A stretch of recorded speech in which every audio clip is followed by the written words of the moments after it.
Assalamu alaikum, everyone. Nice to see you, Dr. Hatan. Thank you very much for your lecture. الله يجزيك خير. شكرا دكتور. It has been a long time. So I would like to welcome everyone for today afternoon grand round, which will be going to be given by our colleague, Dr. Mohammed Risabhi. He is a consultant ophthalmology and retinal surgeon in King Abdulaziz Medical City in Riyadh, in National Guard. So the title of his talk today will be silicone oil in vitreoretinal surgery and face down position in the postoperative period. The question that do we need it? And that's actually like a trademark of all the retinal surgery to keep the patient face down position in the postoperative period. So I would like to welcome all to the ground round. I'm sure it will be a very interesting topic and discussion. Again, I would like to encourage everyone to place their questions and comments in the chat box or Q&A. Welcome, Dr. Mohammed. The mic and virtual podium is yours. Bismillah ar-Rahman ar-Rahim. Thank you very much.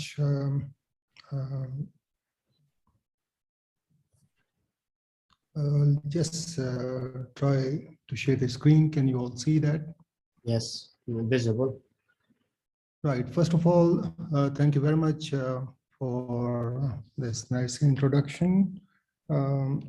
I take this opportunity to thank, first of all, you and then Dr. Tariq Al-Libasi for honoring me to represent the institution for this grand round. I'm going to talk about a situation which is of interest to most of the practicing vitreoretinal surgeons nowadays as to the positioning, post-op positioning of those patients in which we inject the silicone oil as tamponade. I know the most of the listeners are the postgraduate students and the fellows, and I presume that many of the vitreoretinal surgeons would be interested in this talk, would be in the audience. So I start with my first slide, and that is the objective of the talk. My objective talk to justify the use of the silicone oil in complicated vitreoretinal surgeries. And at the end of the presentation, the audience should comprehend the rationale of underlying the postoperative positioning of silicone oil injection. Excuse me, Dr. Mohammed. Yes. Dr. Mohammed, can you make it full screen, please? Okay. Yeah, maybe at the bottom. Yeah, excellent. Is that okay? Right. Thank you. Yes, thank you. Sorry about that. I was talking about the objective of my talk. At the end of the presentation, the audience should have the should get rid of the myths about the face down position after silicone oil injection and start thinking about changing the practice to face up position rather than face down position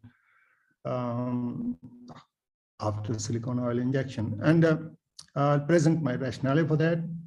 I do respect all the vitreoretinal surgeons who are practicing face down position, but it's a thought that I've learned over a period of more than 12 years now of treating those patients, and I want to share it with you. And if it makes sense and rationale, please change your practice.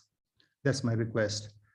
Now, for all those students, the fundamental principle in the vitreoretinal surgery is the anatomical success is reliant upon the completeness of the removal of the membranes from both surfaces of the retina. And tamponade agent serves best as an adjunct to it, regardless whether it is silicone oil or gas. The retina should be free of any traction. It is surface tension, not the buoyancy, which prevents the intraocular fluid to escape through the breaks in the retina. And in that time, the creation of the adequate chorioretinal adhesion by complete drainage of the SRF and sufficient photocoagulation. That's what the principle lies behind the vitreoretinal surgeries nowadays. Now, currently, if you look into the literature, the pars plana vitrectomy with different vitreous tamponade, including gas or oil, followed by face down positioning for various duration is considered as the most standard and effective treatment for complicated retinal detachments. If you look into the standard textbook, that is Rayan's Retina, latest edition, the patient should be nursed face down in prone position for at least 24 hours after gas or silicone oil injection. Some surgeons would insist upon prone positioning for a longer period of time, for up to 7 to 10 days. If there are inferior breaks, this allows the RPE to pump out the remaining subretinal fluid, also to facilitate the initial adhesions at the site of photocoagulation or cryo that we've done. Most surgeons ask the patient to avoid sleeping on the back. They think that encourages silicone oil to move forward. If it is not done proper way, away from the retinal surface, possibly into the anterior chamber, and that would lead to shallow anterior chamber.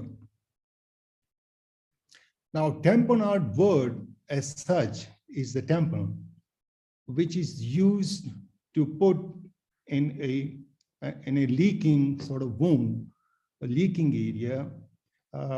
And this, as such, the tamponade word doesn't apply into the eye. The tamponade agents that we use work because of the surface tension that is created across when they lie against the retinal break. And this is surface tension of those tamponade, which prevents the fluid to enter into the eye. And we have to understand some basic things before we actually talk about the changing positions.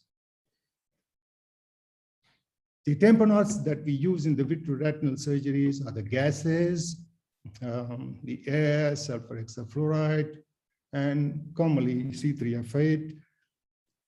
They absorb in various durations that are mentioned here. The second most common is the silicone oil. And I am going to stress on this point that whatever talk that I'm going to make today is about the silicone oil lighter than water. This is 1,000 centistroke, most commonly used, and 5,000 centistrokes. The heavy silicone oil is heavier than water, and I'm not going to talk about the positioning of the heavy silicone oil, which is less commonly used. Another tamponadic agent is the perfluorocarbon liquid, and people use it for 7 days to maybe 11 days. Again, in certain situations, but most commonly, the silicone oil that we use is lighter than water, and this is the topic I'm going to stress on today. The silicone oil and PFCL, we must remember, are the things, whether heavy silicone oil or lighter silicone oil, it has to be surgically removed after some time.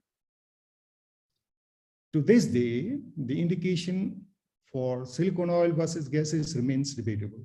And those who use silicone oil have got certain justification. First of all, being the surgeon's preference, the patient's ability to comply with the post-operative posturing.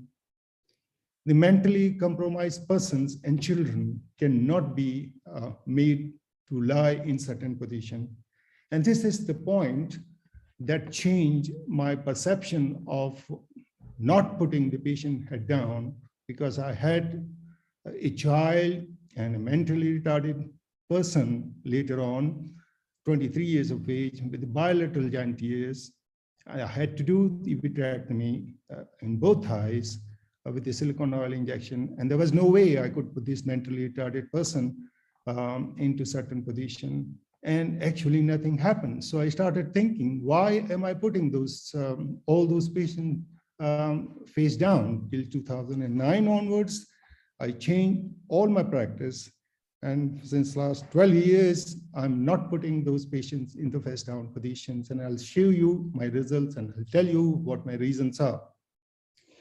The only eye situations for visual rehabilitation, this is one of the preference why the silicone oil is used. We use silicone oil when there is air trouble shortly after the surgery. And in giant retinal tears, it is presumed, and practically this is right as well, that the PFCL silicone oil exchange reduces the risk of slippage during the process of the tamponading process. So these are few of the things why silicone oil is preferred as compared to gases. Now, we are all aware of the silicone oil study report that the SF6 is better than silicone oil at 1 year in advanced PVR cases, and C3F8 versus silicone oil produce equal results at 1 year. We also are aware of the HSO study, which says that no significant difference between the heavy silicone and the ordinary silicone, and the recent Euroretina survey results that were presented. I have the liberty to present their results. You see the initial phase from 1991 to 2000, the silicone oil was commonly used in up to 78% of the cases, while its use is reducing and gas is reduced, use is on the increase in 3,000, more than 3,000 vitrectomies that were reported in those surveys. So overall, the use of the silicone oil is on the decrease while gases are on the increase. But there are certain conditions in which we have to use the silicone oil. And if we use the silicone oil, we use it in two ways. We use the perfluorocarbon liquid as a tool during the surgery. We all know, all the vitreoretinal surgeons are familiar with this. And then we replace it with the silicone oil.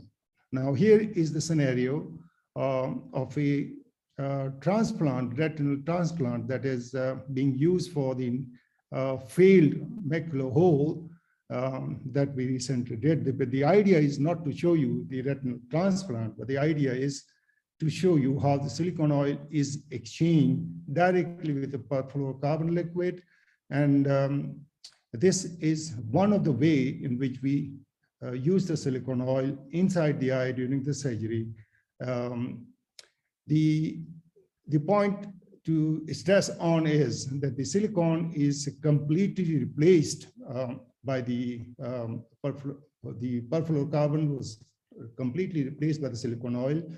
And here is the picture of the macular hole, large macular hole. This is post-operative appearance, and the graft has been well taken. This was one of the ways that we use the silicone oil inside the eye. The other way is to directly exchange the silicone oil with the gas, with the air.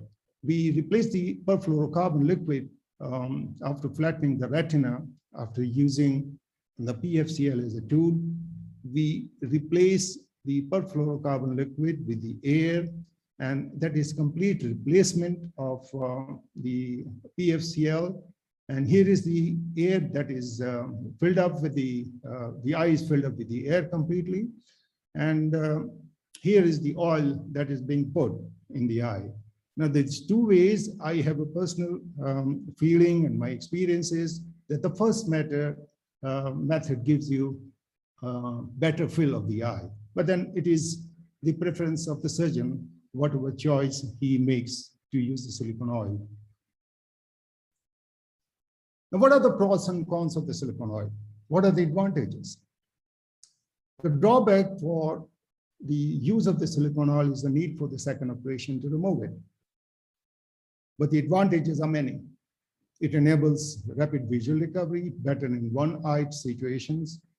It allows clear visualization of the fundus during the early post-operative examination. It may provide better tamponade for those who cannot posture after the operation. It reduces post-operative vitreous hemorrhage. It prevents vascular proliferative factors in the posterior segment not to migrate anteriorly, reducing the chances of the rubiosis of the iris.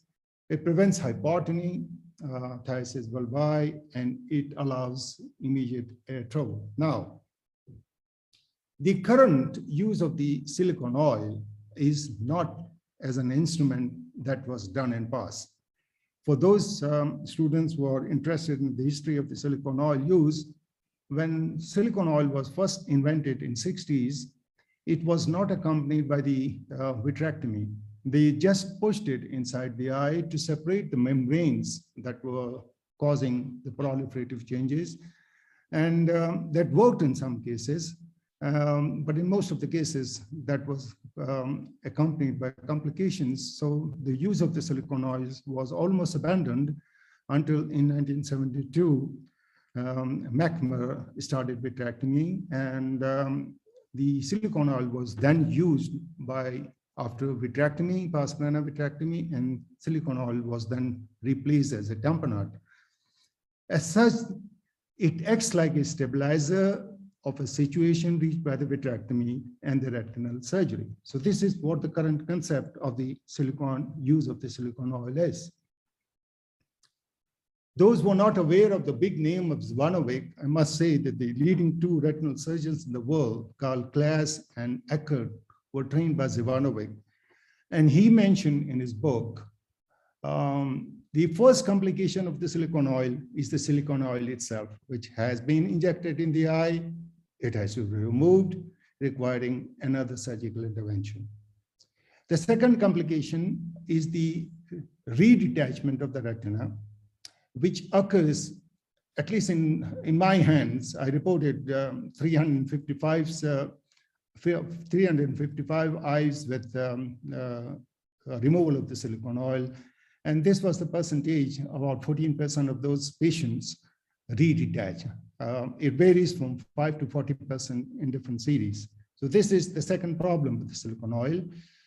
Now, once we have been through some basic things about the silicone oil, I would like to present the results of a survey that I conducted.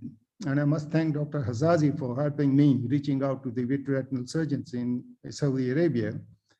This survey also sent to Pakistan and some international friends, including America, and my friend, my colleague, Dr. Nabil, also sent this survey to some of the Syrian and the Middle East vitreoretinal surgeons.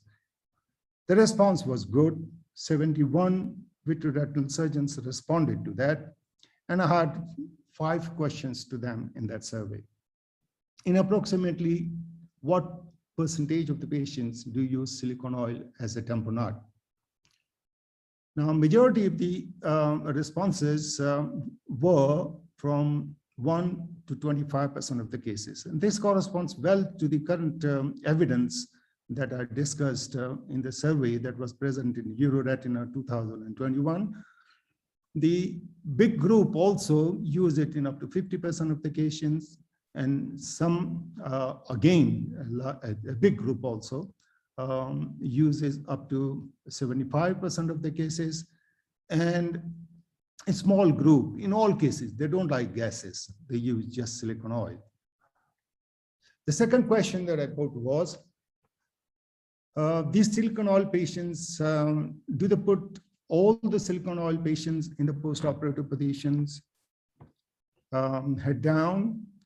The response up to almost 80%, they said, yes, we do.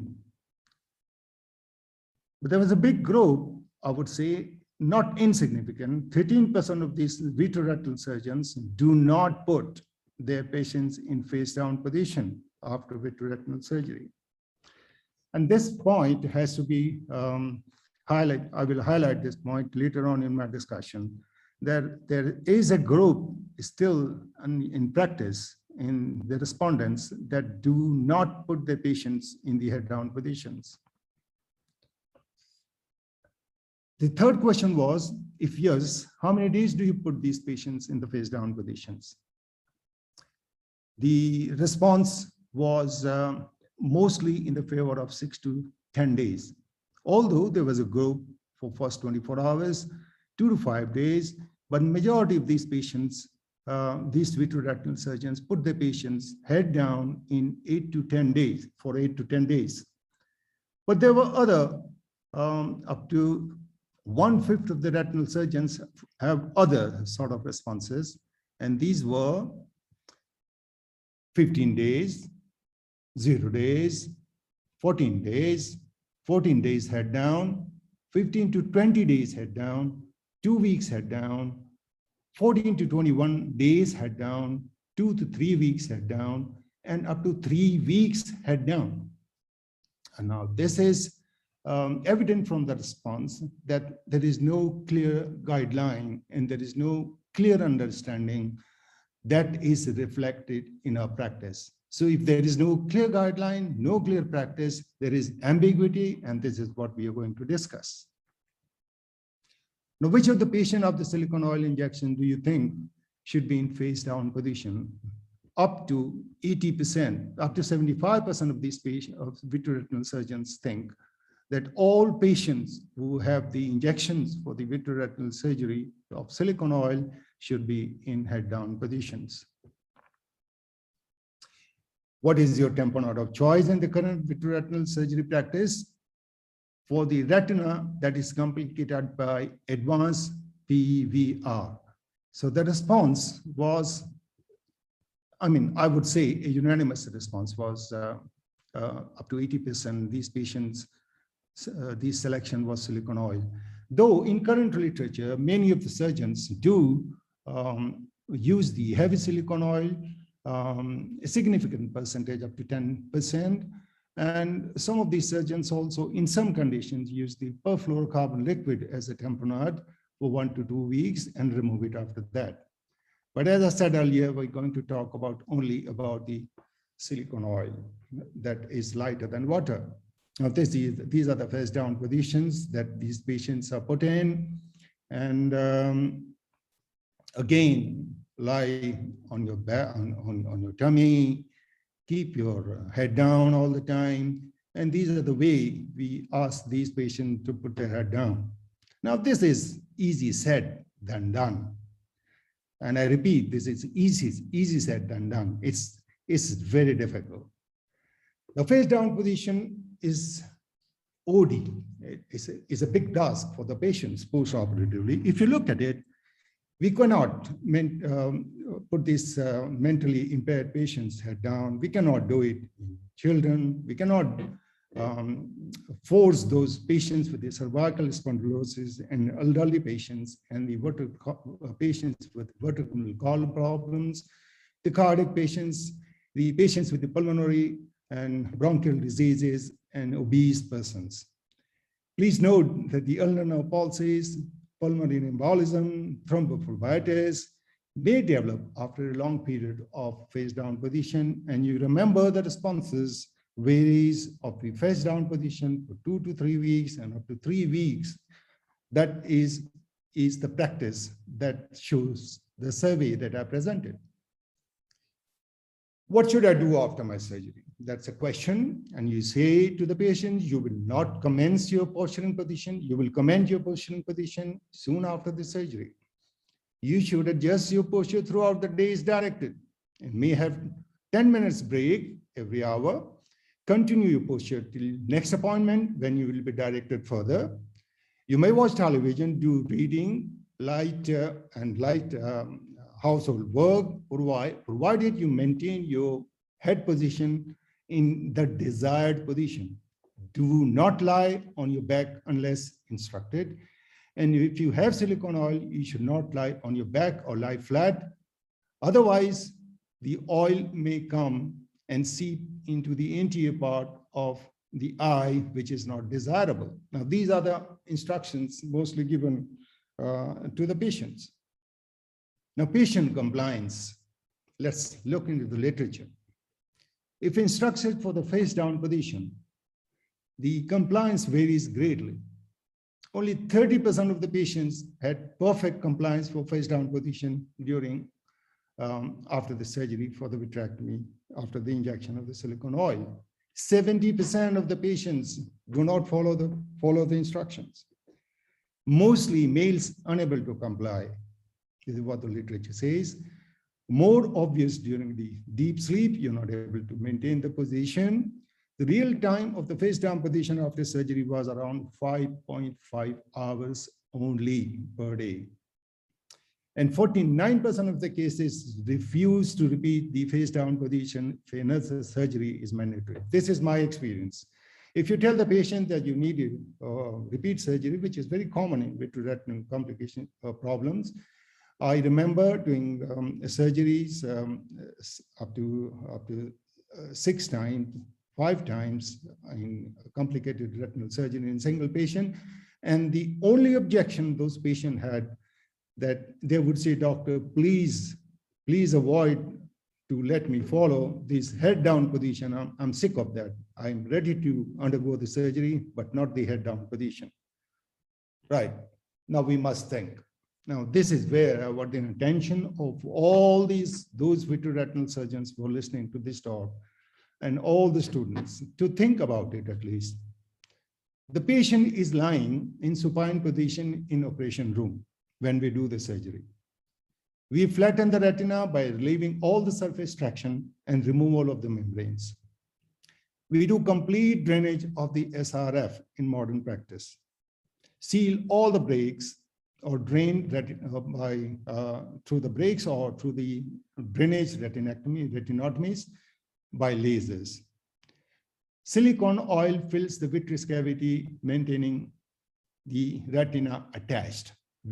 I show you the videos, 2 ways to fill up the silicone oil, the eye with the silicone oil, direct exchange or exchange through the air. The retina never detach intraoperatively. We know most of the time when we leave the surgery, the retina is flat. We have flattened it. We have done the surgery. The retina is devoid of any traction membranes. The retina is flat. Now it looks very strange now to ask the patient to change this operative secure supine position to uncomfortable prone position post-operatively. This is where I need the attention of all the audience that is listening to my talk. Now, why do we put these patients in face down position? I did a verbal survey and asked my colleagues, why do you think the patient should be in face down position? And everybody has his own interpretations and answers. To allow proper AC depth formation, to allow inferior breaks of the retina to close under silicone oil, to stop silicone oil entering into the anterior chamber, to stop silicone oil entering the AC through the weak zonules in high myopia, to allow tamponade, the macula should be tamponaded, to allow it to settle down in macula of retinal detachment, to reduce the complications like macular folds and macular pucker, to prevent the pupil block glaucoma in aphakic eyes. Now, these were the results of the verbal survey that I spoke to my colleagues. And let's look at it, the justification one by one. This is the macular fold. The only macular fold that I saw in my practice was when Dr. Nabil recently operated a patient. He did not exchange it with a silicone oil, but with air, not with the silicone oil. It's not common. It was not present in a single case in which I did 370 retinectomies and published it in Saudi Journal of Ophthalmology. I'll talk about it in a minute. So this is very, very uncommon. This apprehension probably is not justified to put the patient in the head down position. What happens is displacement of the inflammatory pigment epithelial cells may gravitate and increase the development of the PVR membranes and may cause the macular pucker. But macular pucker we see in practice, yes, it is a problem, but this is not the initial days after the surgery that you come across these complications. This is a late complication, if at all occurs. Yes, it is a type of the PVR. It is a type of perisilicone fibrosis that we come across. If it is occupying the macula, it will distort the vision, it will affect the vision, If it is accompanied by the traction detachment of the posterior pole, this has to be removed. Yes, it is a complication, but certainly not related to the posture. This is not present in the initial part of the post-operative period. It's a late complication that you will have to deal and to get a better results, like in this case. The second concern was people block glaucoma. And Endo was the Japanese ophthalmologist. It is called inferior or 6 o'clock iridectomy that we do in aphakic eyes. And this is where the head down position could be justified. Yes, pupil block glaucoma could be a problem in aphakic patients. The overfilling of the silicone oil, yes, avoid overfilling. You will not have these problems. Secondary open angle glaucoma, yes, it could be controlled by the medication, or by, in resistant cases, we can have the cyclophotocoagulation, and we have the valve surgery and remove the silicone oil. Migration of the silicone oil, yes, it is possible, but we'll see in what conditions it can come. The secondary angle closure glaucoma, secondary to the shallow AC, there is a possibility, but then see one by one. Let's go through that. If you look at this video, which is not of a good quality, I'll take you straight to the end of the video and we'll show how the eye should be assessed at the end of the completion of the injection of the silicone oil. Now, this is the eye filled up with the silicone oil. The eye should be just soft, just soft. It should not be hard. That is a key point. The IOP should be in the range of normal, or at about 10 millimeter at the end of the surgery. The overfill prevents the normal egress of the aqueous from the posterior chamber to the anterior chamber and predisposes to allow the AC to be shallow and intraocular pressure to rise. If the intraocular pressure tends to be on the higher side, some silicone oil should be passively or actively aspirated to make the eye soft, around 10 millimeter mercury, or digitally a little soft. This is the only condition where I do head down position if the eye is aphakic, but this endoiridectomy has made the life easy. Once the silicone oil is behind the pupil, once settled, there is no need to put the patient in the head down position. Here is the long-standing glaucoma that can be caused by the structural changes in the trabecular meshwork, or emulsified oil, or small bubble as such would not do much damage rather than the emulsified oil or the structural changes. But this is again in long-term complication, not affected by the head down position. Now here is the mechanism. You can have a bubble in the anterior chamber. That is the big concern for most of the people, but let's look at it, in what condition it can happen.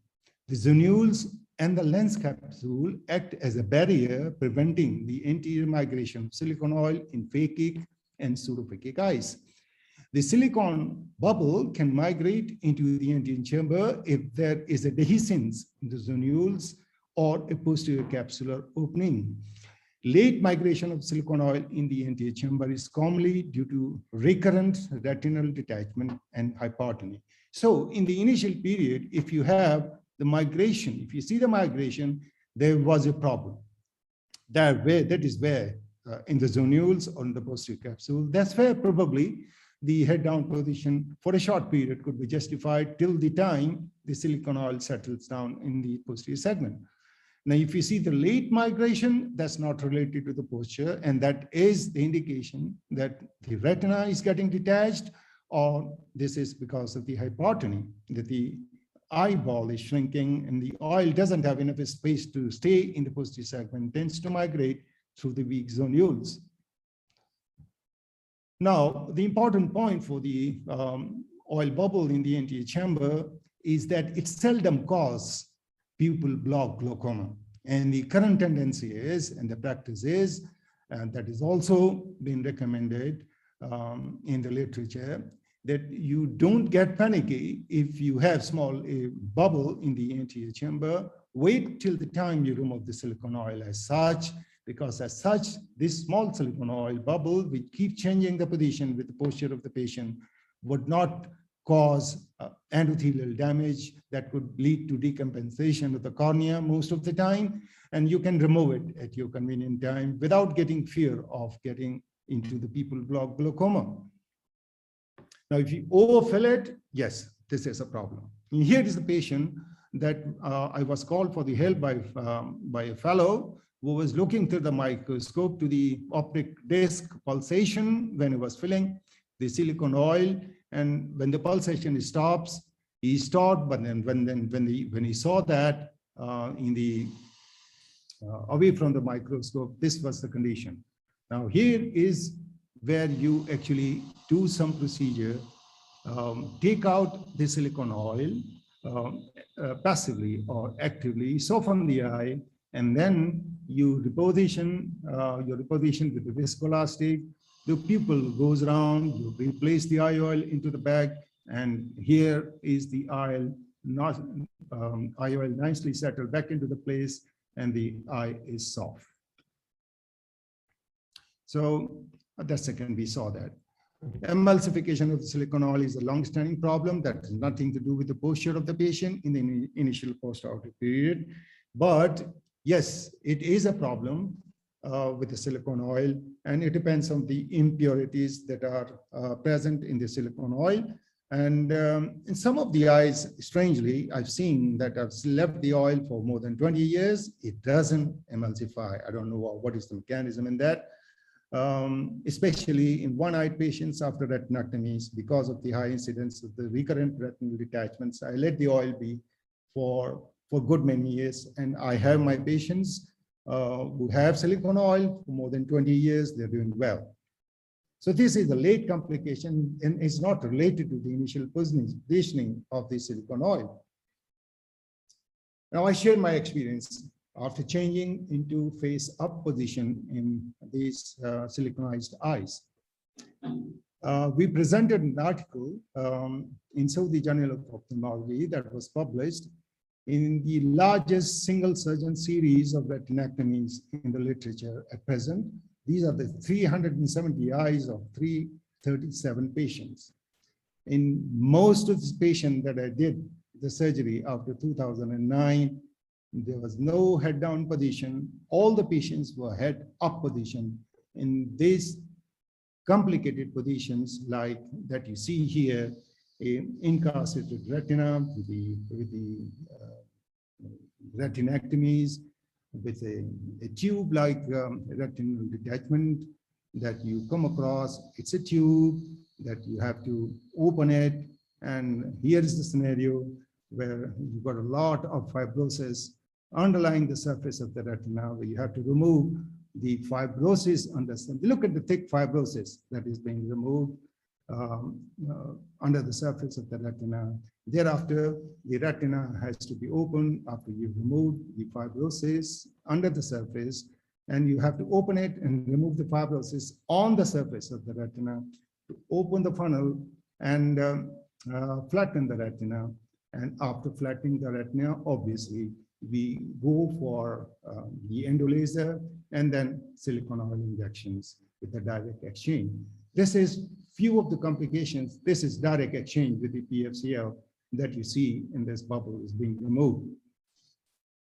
And this is the post-operative picture of the patient not put head down in this position. The retina is flat, obviously, because of this nature of the complicated PVR.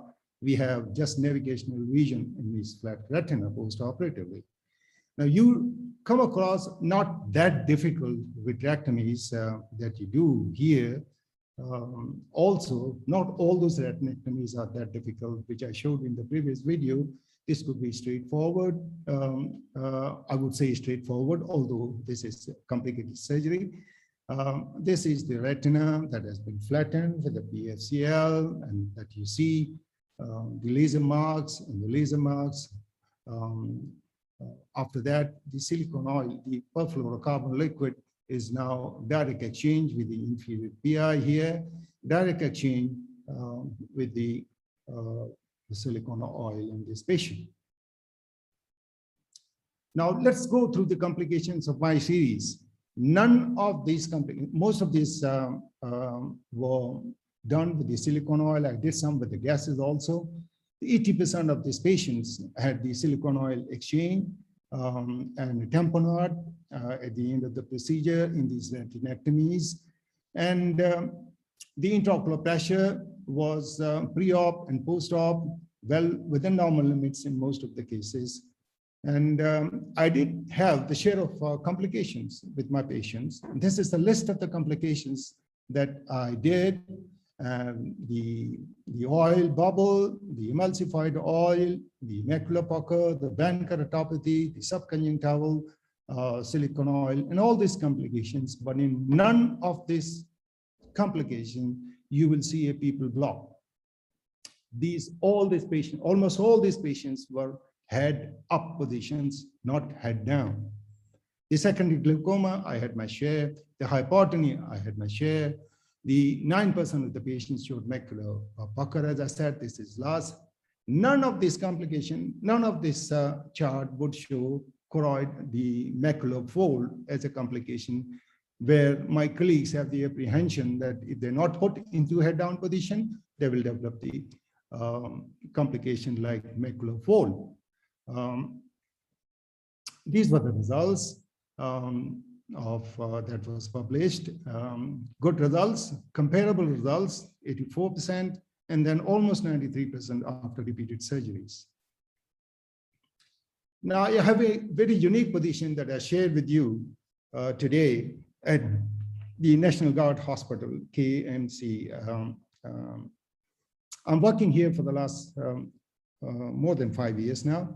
And I have, fortunately, two very competent colleagues all the time present, Dr. Hazazi and Dr. Nabil. Both of them believe in a different school of thought, and I do respect them for that. So I looked into the data of the silicone vitrectomies in a complicated scenario where we use the silicone oil in these patients. These were the indications.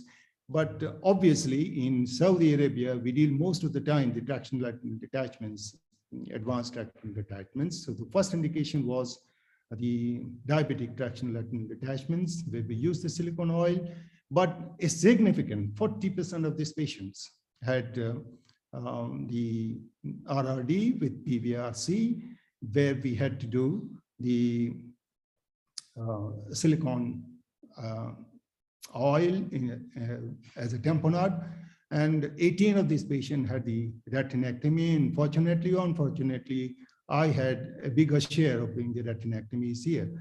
Now, all these patients, this group comprises, this is Mohammed Khotela, who was initially present up to 2016. And all that group comprises of 60% of the patients who had the silicone oil injections, and mine comprises 40% of the group of the patients which I did. This was no head down, face down position. And this group of 60% head down position post-operatively. Now look at the complications that we had.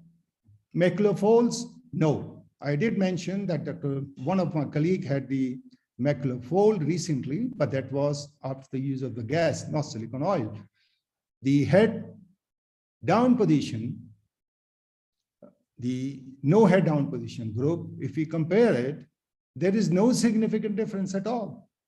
The macular pucker, yes, it's a late complication. Macular fold, yes, it's an initial complication. No, in both groups. Pupil block glaucoma, yes, we had it. A very insignificant number. The oil bubble in anterior chambers, yes, we had 2, 1. So if you look at it, the two groups that we are practicing at National Guard at present, one group practiced in 60% of the patients were put head down, 40% of the patients, there was no head down positions, and the results all the same, complications almost same. So isn't it a good thought that the patient should be nursed in this position? The anesthetist is happy, patient is happy, put the patient drops, patient can move around, patient can offer ruku, patient can offer salah. And here is a comfortable position this patient is in. So I shared my experience. I showed the direct comparison of the practice being done at National Guard at the moment. I'm sure I'm going to write it and document it in the literature. But at present, my take-home message is with normal intraocular pressure at the end of the pars plana vitrectomy with silicone oil injection, there is no special position that is required. The patient can be put in head up position. With due respect to all those my colleagues who put the patient in head down position, my request would be to think about it. Except, as I said, in aphakic patients, where we do the endoirodectomy at 6 o'clock position to prevent the pupil block glaucoma. And most of the listeners are the Arabic speaking today here. So my second take-home message is, do we really need face down position after silicone oil injection in VR surgery? The answer is no. So we must need to say ma'asalama to face down position. And the second take-home message would be, can we do without it? My answer would be yes. And we must say ahlan to face up position. Thanks very much for patient listening. I'm ready to take any questions. Thank you, Dr. Abdi. Thank you. I know it's actually a very complicated situation for most of the surgeons and veterinary surgeons, because I believe that everyone is, the fear of change because the price is very high, as everyone believes that they don't want to have the patient again into theater for another surgery. And that I believe that it has been for decades that face down position is almost mandatory for almost all the veterinary surgeons. So thank you, Dr. Idris, for very comprehensive talk. I will open we'll open the door for the questions from the audience. Meanwhile, I will ask you one question. If among those patients that you have documented and shared, despite or regardless the causative or the pathology of the indication of the retinal surgery, if you have any of the patients that need to have another surgery, redo RD repair, do you still insist on face-up position even in the second procedure? Yes, fortunately, there's complications are part of the game. But I must say that all through those years that I changed my thought of taking this patients face-up positions rather than face down. I must say, first of all, there's a big group in this survey that I present. 13% of the patients do not put the patients face down. That the survey I presented, just a point. I didn't have a real complication that made me take the patient straight to the theater. One of the patients that I showed in the video that was overfilled with the silicone oil, and that was managed immediately. The reason was overfilling, and was managed by making the eye soft and repositioning the iris and the lens in place. Most of the patients that we end up with these kind of situations where we have to operate, I am so convinced after the experience of 10 to 12 years, and after presenting my work in the literature and the analysis of the work since the last years that I've been working here between the two groups, none of the patients had to be taken to the theater. And if it is taken soon after the surgery, yes, I may be lucky that way, but if it is taken and I fill up the silicone oil again, I will put the patient in face-up position because I'm so convinced about it. with the practice that I've been doing it for over years, and I'm convinced about it, that I recommend it to all my friends, all the students, all the postgraduates, and all the practicing vitreoretinal surgeons to do this practice. Yes, thank you, Dr. Abhi, for answering the question. I'm still waiting for any other questions from our colleagues in the audience. I noticed during your talk, you mentioned that you keep all the silicon filled eyes with toward the to be a soft rather than in the ISO pressure. And this is again another concern from most of the vitreoretinal surgeon, that if you are mainly talking about inferior retinal detachment with the break is placed inferiorly, maybe closed or anterior to the equator, where the first thing to form in the post-operative period is the fluid meniscus. And this is why everyone is encouraging that their patient to be in the face down position, at least if there is any fluid meniscus will be away from the area of the retinal break. That's the concern. So what is your opinion about this stuff?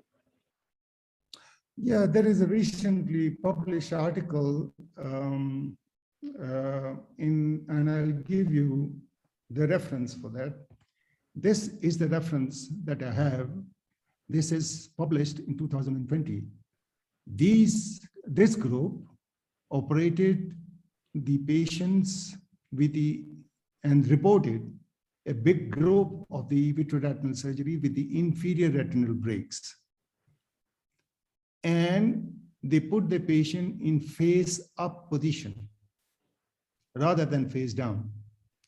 And they show, and they have documented that the results were the same, because the fluid meniscus that you are worried about at the moment for the inferior breaks, when you put the patients in face up position, lie the patient in supine position, the silicone oil floats anteriorly just behind up to the retrolental space and covers that if fill is good, and covers all retinal breaks, and the results they have produced are really comparable results. And that really goes with my thought also. I must tell you that the retinectomies that I did, although there was a big number of 360 retinectomies that I published, there is a big group that I did the 180 retinectomies in the inferior part. And you will have to take my words that I saw equivalent sort of comparable complications to what has been done, what has been happening and reported in literature with the head down position in this patient. My patients were all head up, 2009 onwards. But Dr. Adhi, what is the extent of your retinectomy? Because if we are talking about at equator or let's say posterior to the equator retinectomy, all are equal. If you place regular silicone oil or and position the patient, it will be definitely covered by the silicone oil bubble. Yes, it's a very good question, very practical question. Up to what extent you would do retinectomy? How far posterior would you go? Now, with my experience, I can tell you that what I practice is I chop up all that intrinsically stiff retina that I see on the table. I would not go up to what extent it could go, but as long as I see the stiff retina not handicapped on mobility, my extent will be the free, traction-free, mobile retina that I get on the edge. That would be the extent of my posterior extent of my vitrectomy. This is where I stop. I see the retina traction-free, and then flatten it with the PFCL, and the time is there to stop for doing further retinectomies. I hope you're getting my point. Yes, that's the concern actually is if you are placing a patient in face-up position with a regular silicone oil bubble. So yes, obviously it is floating. So if you are keeping the patient in upright position, it will definitely cover the edge of the retina, and no need for such cases to place the patient in face down position. That's my question. If it is the edge of the retina is definitely will be covered by the bubble, so it makes this situation almost equal on both sides. Yes, it does. In fact, when you do the retinectomy and cut down all the traction membranes, the idea that I first showed, the idea of the current vitreoretinal surgery is to get rid of the retinal membranes from the upper surface and the undersurface of the retina. If you make the retina traction free, retina stays there. Retinal pigment epithelium starts functioning and would not let the retina lift up unless there is any traction that has been left. And silicone oil or the air would just stay as an adjuvant. So your primary surgery was on the retina. It's just the adjuvant that you're adding in the form of the silicone oil or gas, whatever it may be. I think we reached the end of the grand round. I would like to thank Dr. Alfie for presenting such important topic. I would like also to thank our friends and colleagues who attended this lecture.